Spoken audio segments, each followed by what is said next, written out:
Bismillahirrahmanirrahim. Assalamualaikum warahmatullahi wabarakatuh. Perkenalkan, nama saya Mir'atun Nisa, dosen Al-Islam Kemuhammadiyahan 4 atau Al-Quran dan Hadis Universitas Muhammadiyah Yogyakarta. Mahasiswa-mahasiswi UMY yang senantiasa mencintai Al-Quran, pada kesempatan kali ini kita akan membahas topik nama Al-Quran. Terkait dengan topik nama Al-Quran ini, kita akan berdiskusi tentang pertama, penamaan Al-Quran dalam beberapa ayat Al-Quran. Yang kedua, definisi Al-Quran secara etimologi atau kebahasaan. Yang ketiga, definisi Al-Quran secara terminologi. Dan terakhir adalah nama dan sifat Al-Quran. Nah, yang pertama adalah nama Al-Quran. Sebuah nama memiliki relevansi dengan sesuatu yang dinamai. Artinya, sebuah nama mengacu pada konsep, makna, kualitas, dan karakteristik dari sesuatu yang dinamai. Misal, dinamakan dengan Injil karena ia mengacu pada makna bisyarah atau kabar gembira. Nah, bagi umat Islam, kabar gembira tersebut karena akan datang seorang Rasul setelah Nabi Isa alaihissalam, sebagaimana di dalam Quran surat Shaf ayat 6. Kemudian nama Taurat. Nama Taurat mengacu pada makna dan konsep tentang hukum. Karena di dalamnya terkandung hukum-hukum, maka dinamakan dengan Taurat. Lalu bagaimana dengan Al-Quran? Al-Quran memiliki perbedaan unik dengan kitab lain. Karena Al-Quran secara keseluruhannya adalah kalamullah atau firman Allah. Allah sendiri yang menamakan kitabnya ini dengan Al-Quran seperti yang terdapat di banyak ayat di dalam Al-Quran. Nah, oleh karena itu, maka Al-Quran ini bersifat ilahiyah atau transendental yang tidak akan berubah sepanjang zaman, baik nama maupun isinya. Sekalipun dia diterjemahkan dalam berbagai bahasa, nama Al-Quran tetaplah diterjemahkan sebagai Al-Quran. Nama Al-Quran berlaku untuk keseluruhan ayat ataupun sebagian saja, sehingga ketika kita membaca satu ayat pun maka sudah dikatakan membaca Al-Quran. Dalam sejarah kronologi turunnya lafadz Al-Quran ini tidak didapati di surat-surat awal sebelum Nabi berdakwah dengan terang-terangan. Nah, lafadz Al-Quran ini baru diturunkan dan diulang-ulang setelah orang musyrik menolak dakwah Nabi Shallallahu Alaihi Wasallam dan memberikan tuduhan negatif kepada Nabi Shallallahu Alaihi Wasallam. Berdasar kronologi turunnya ini, maka Al-Quran disebut sebagai Alkitab, yakni mengacu pada Al-Quran yang ada di Lauh Mahfuz atau tempat yang terjaga. Al-Quran disebut sebagai Al-Quran mengacu pada bacaan yang indah, yang dapat dibaca, yang dapat dihafalkan oleh umat manusia.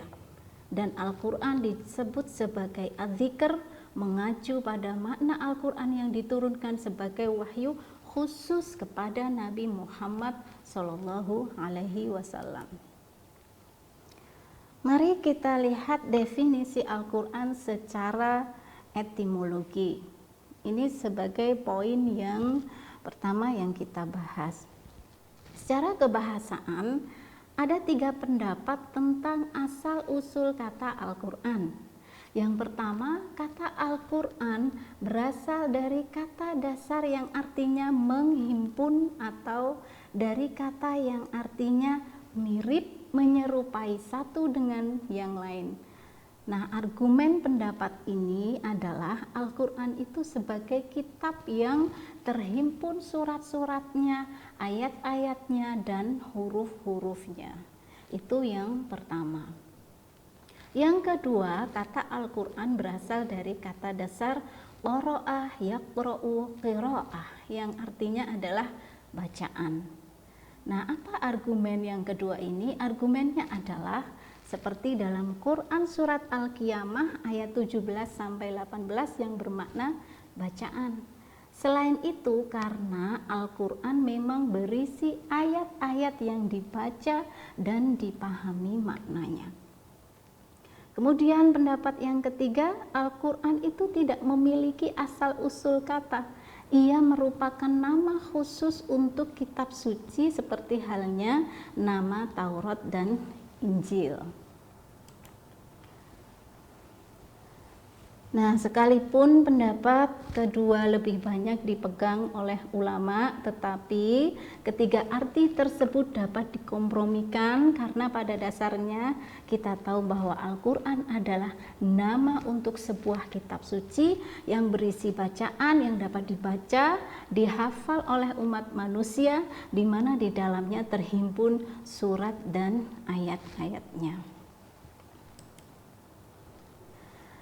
Mari kita bahas tentang definisi Al-Quran secara terminologi atau peristilahan. Mahasiswa-mahasiswi UMY yang senantiasa mencintai Al-Quran, banyak ulama yang mendefinisikan Al-Quran dengan berbagai definisi secara terminologi.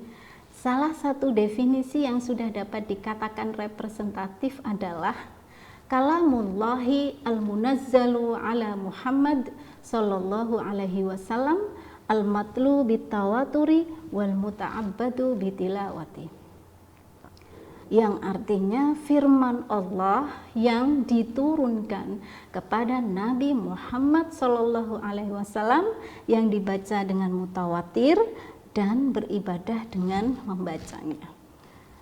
Adapun poin dari terminologi tersebut adalah yang pertama, kalamullah. Kenapa disebut kalamullah atau firman Allah?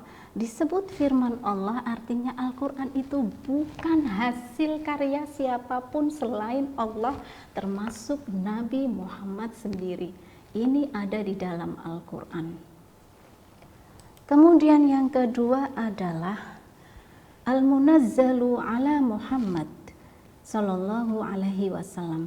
Al-Quran ini turun kepada Nabi Muhammad Sallallahu alaihi wasallam. Kenapa harus ada definisi ini? Maksud dari definisi ini adalah penegasan bahwa wahyu Al-Quran itu khusus diturunkan kepada Nabi Muhammad Sallallahu alaihi wasallam. Sebab Allah memberikan wahyu tidak hanya untuk Nabi Muhammad saja, tapi juga nabi-nabi yang lain. Lalu kenapa disebut sebagai mutawatir? Artinya wahyu yang diterima Rasul Shallallahu Alaihi Wasallam harus diriwayatkan secara mutawatir, banyak perawi dan berkesinambungan, sehingga wahyu yang disampaikan betul-betul otentik. Kemudian definisi beribadah dengan membacanya. Definisi ini mengandung arti bahwa hanya Al-Quranlah yang dibaca di waktu ibadah sholat misalnya. Sementara ada firman Allah dalam bentuk hadis, yaitu yang disebut hadis qudsi, tidak dapat dibaca pada saat sholat. Nah, berikutnya kita akan membahas tentang nama dan sifat Al-Quran. Nama lain yang menyifati juga Al-Quran, sebagaimana telah disebutkan di atas bahwa Al-Quran disebut pula sebagai Alkitab.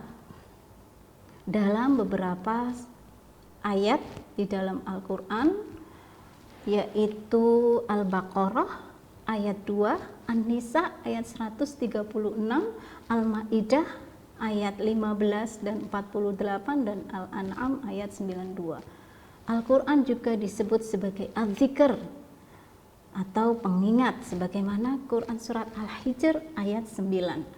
Al-Quran juga disebut sebagai Al-Furqan, yang artinya pemisah secara tegas antara hak dan batil, yaitu di Quran surat Al-Furqan ayat 1. Dan Al-Quran juga disebut sebagai At-Tanzil, sesuatu yang benar-benar diturunkan, sebagaimana Quran surat Asy-Syu'ara ayat 192 sampai 193.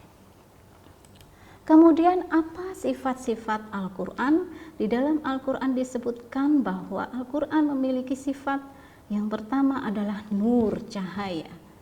Sebagaimana di Quran surat An-Nisa ayat 174. Kemudian Al-Quran juga disifati dengan mubin, penjelasan, penerangan. Al-Quran juga disifati dengan mau'izah, nasihat, syifa, obat, rahmah, rahmat, kasih sayang, dan hudan, yang artinya petunjuk. Al-Quran juga disifati dengan busyra, berita gembira. Al-Quran juga disifati dengan basyirun wa nadhirun, berita gembira dan peringatan. Al-Quran juga disifati dengan aziz, mulia. Al-Quran juga disifati dengan majid, mulia juga. Nah,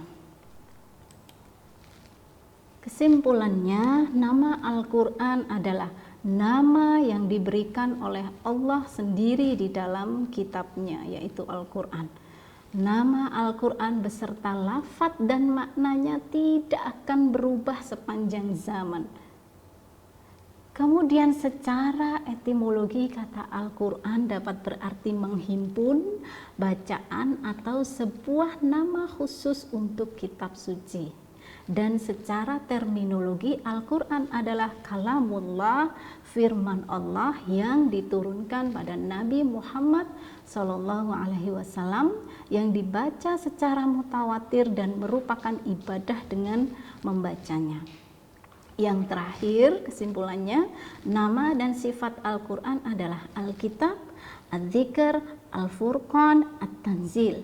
Adapun sifat-sifatnya adalah nur, mubin, mau'izah, syifa, hudan, rahmah, mubarak, busyra, basyir wa nadhir, aziz, dan majid. Demikianlah mahasiswa-mahasiswi UMY yang saya cintai, topik kita kali ini membahas tentang nama Al-Quran. Terima kasih atas perhatiannya. Wassalamualaikum warahmatullahi wabarakatuh.